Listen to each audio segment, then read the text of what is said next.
માન્ય કલેક્ટર સાહેબને આવેદનપત્ર આપવા સારું આવેલા ને જ્યારે આજે દેશના અંદર જે વાંધા વિવાદો ઊભા થાય છે ધાર્મિક બાબતોમાં, તો અમે એમ સમજીએ છીએ કે આજે દેશના અંદર ભારતનું બંધારણ સર્વધર્મને સ્વતંત્રતા અધિકારો 25થી 28ની કોલમમાં આપે છે. તો અમારે કોઈ ધર્મ સાથે વાંધા વિવાદો નથી, પરંતુ જ્યારે આ દેશના અંદર હરેક ધર્મને પૂજાપાઠની જ્યારે સ્વતંત્રતાના અધિકારો મળ્યા છે, તો તેના આધારે લોકો પોતાની આસ્થાના આધારે લોકો જીવે છે. તે લોકોને શાંતિપૂર્વક સરકાર બી પોતાની ફરજ બજાવે કે શાંતિપૂર્વક એ લોકો જીવે અને ખોટી રીતે એમને હેરાન ના કરવામાં આવે. આજે અમે સૌ સેવકો સાથે અહીંયા ઉપસ્થિત છે. તેમનું કહેવું હતું તો મારે ફરજ બજાવવી પડી અને એમના કહેવા મુતાબિક હું પાર્ટી પ્રમુખ હોવાના કારણે મારી નૈતિક જિમ્મેદારી બનવાના આધારે હું એમના સમક્ષ રહી અને એ રજૂઆત શાંતિપૂર્વક કરું છું. આજે આ દેશના અંદર એક ભાઈચારો ઊભો થાય, આ દેશના અંદર ન કે હિંસા ઊભી થાય તે રીતેના વિચારો લઈને આજે અમે આ દેશના અંદર સમતામૂલક સમાજ બની રહે તેવી રજૂઆતો અમે સ્પષ્ટ રીતે માન્ય સરકાર કલેક્ટર સાહેબને આવેદનપત્ર આપી અને સુપ્રત કરીશું. અને અમે આ બી સ્પષ્ટ કહેવા માગીએ છીએ કે આજે સુપ્રીમ કોર્ટના જજમેન્ટ આ આવેદનપત્રમાં મૂકેલ છે મેં, અને એમના કેસ નંબરો મૂકેલ છે.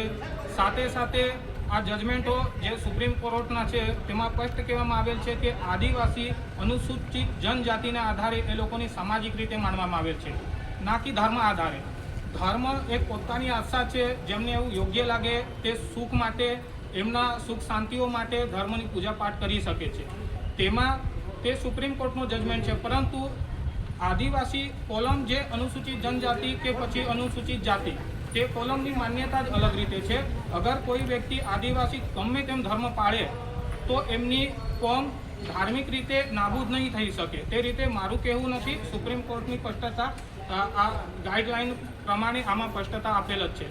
સાથે સાથે આર્ટિકલ 13(3) જેમાં બી સ્પષ્ટ દર્શાવવા માગું છું કે આર્ટિકલ 13(3) એક ફોર્મ છે જે સંસ્કૃતિ, રૂઢિ, પરંપરા આધારિત નિર્ધારિત કરેલ છે. તેમાં પણ ધર્મને આપણે ઉલ્લેખની કરી શકતા નથી. તે મારું નથી કહેવું, તે પણ હાઈકોર્ટ અને સુપ્રીમ કોર્ટનું જજમેન્ટ છે, તે બી હું સ્પષ્ટ આમાં મૂકી દીધેલ છે. અને આજે ધર્મ તે વસ્તુ પોતાની આસ્થા સુખ શાંતિ માટે તે લોકો ઈચ્છતા હોય તો દેશના અંદર હર કોઈ ઈચ્છે છે. અને આ ડાંગના અંદર અમે ભાઈચારો બનાવી રાખવા માગીએ છીએ. આજે અમે મુસ્લિમ સમાજ હોય એમના થાળીઓમાં જમવા જતા હોય છે, આજે હિન્દુ સમાજ હોય એમના થાળીમાં જમવા જતા હોય કે પછી એ લોકો અમારા સાથે જમતા હોય. તો અમે અહીંયા વર્ષોથી રહેતા આવ્યા છે. આજે આ ભારત દેશ 1950માં ભારતના અમલમાં આવ્યો અને 1947માં આઝાદ થયો.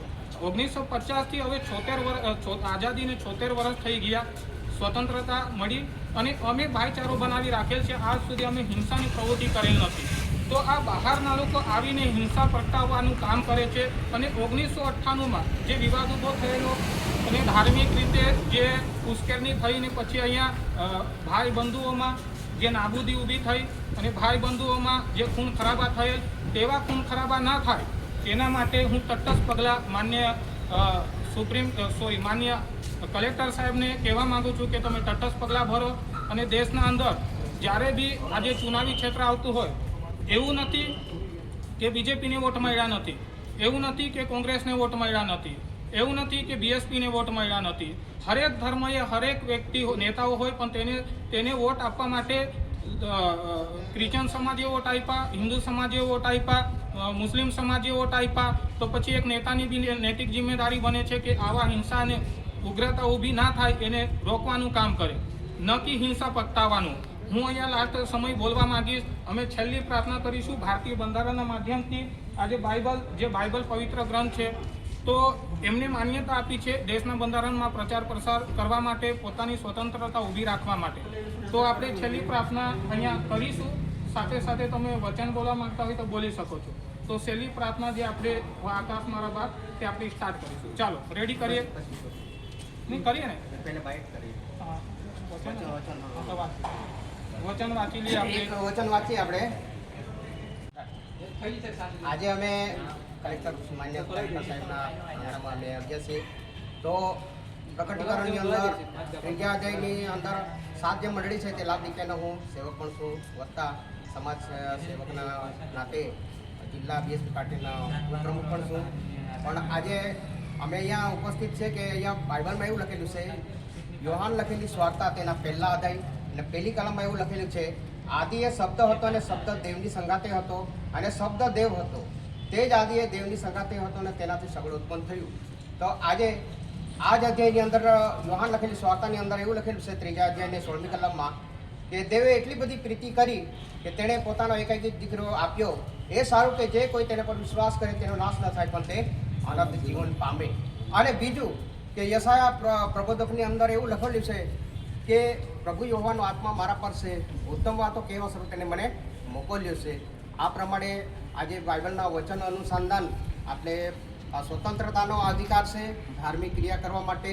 એટલે આપ સૌને વિનંતી કે પાછું હું એ બી કહેવા માંગુ છું કે આવી હિંસાઓ જો હવે પછી જો ઊભી થાય અને ચર્ચો પર હમલા થાય, હું ચર્ચોની વાત નહીં કહું, અગર કોઈ હિન્દુ સમાજ પર બી હમલા થતા હોય તો હું બી એમના સાથે છું, જો ખોટી રીતે થતા હોય તો. પરંતુ જો હવે પછી ક્યારે ચર્ચો પર હમલા થાય ને અમને સેવાકીય પ્રવૃત્તિમાં રોકવામાં આવે તો આ સ્પષ્ટ કહેવા માંગુ છું કે દર રવિવારે કલેક્ટર કચેરીના આંગણે અમે અહીંયા સભા કરીશું, અહીંયા પ્રાર્થના સભા કરીશું, અહીંયા અમે ઉપાસના રાખીશું. તે તમામ જિમ્મેદારી સરકારની રહેશે. જો અગર અમને સ્વતંત્રતાના અધિકાર છે તો પછી અમને જે મૌલિક અધિકારો મળ્યા છે ત્યાં રોકવામાં આવતું હોય તો પછી કલેક્ટર કચેરીમાં અમારે આવવા માટે હિચકિચાવવું ના પડશે. એટલે ખાસ કાળજી રાખવાની હોય. અધિકારીઓએ બી આપણે લાસ્ટ તે પ્રાર્થના કરીએ. પ્રાર્થના કરીએ. ઓ આકાશમાં અમારા તમારું નામ પવિત્ર મનાવો, તમારું રાજ્ય આવો, જેમ આકાશમાં તેમ પૃથ્વી પર તમારી ઈચ્છા પૂર્ણ થાઓ. દિવસની રોટલી આજે અમને આપો, જેમ અમારા ગુનાહ માફ કર્યા છે તેમ અમારા ગુનાહ માફ કરો. અમને પરીક્ષામાં ન લાવો પણ બુરાઈમાંથી છૂટો કરો. કેમ કે રાજ્ય તથા પરાક્રમ તથા મહિમા સર્વકાળ સુધી તારા છે. આમેન. હવે અમે આ કલેક્ટર સાહેબને આવેદનપત્ર આપવા જઈ રહ્યા છે. જય આદિવાસી. જય આદિવાસી.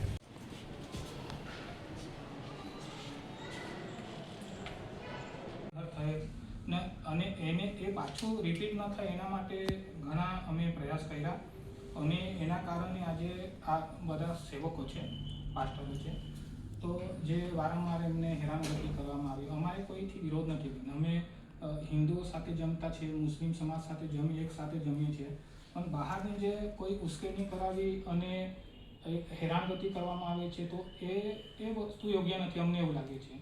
એ લોકોને કેવું છે કે આદિવાસી જ્યારે ધર્મ પરિવર્તન કરે છે ત્યારે એમની આદિવાસી માન્યતા ખતમ થશે. તો અમે સુપ્રીમ કોર્ટના જજમેન્ટ બી મૂક્યા છે આમાં અને કેસ નંબર સાથે આપે છે. તો હવે નાતાલનો તહેવાર આવે છે તો ચર્ચોમાં વિવાદ ન ઊભી થાય યા ચર્ચો પર હમલા નહીં થાય એના માટે અમે આવેદનપત્ર આપીએ છીએ. આવું